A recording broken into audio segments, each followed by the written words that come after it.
नमस्कार। आज आपण बनवणार आहे उपमा। त्यासाठी लागणारं साहित्य कांदा, टोमॅटो, मिरची, कढीपत्ता आणि भाजून घेतलेला रवा। तेल तापलेलं आहे, त्याच्यामध्ये आपण पहिल्यांदा राई टाकणार आहोत आणि मग कढीपत्ता टाकणार आहोत, मिरची, कांदा आणि टोमॅटो टाकणार आहोत।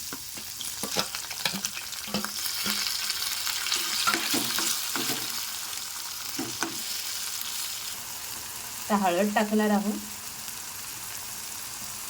मीठ आणि परतून घेणार आहोत। भाजलेला रवा आपण त्याच्यामध्ये आता ॲड करून मस्त परतून घेणार आहोत।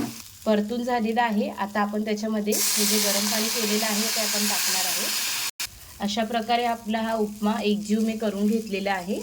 अशा प्रकारे आपला उपमा तयार झालेला आहे। तुम्हाला जर आवडला असेल तर चॅनलला लाईक, शेअर आणि सबस्क्राईब करायला विसरू नका। थँक्यू।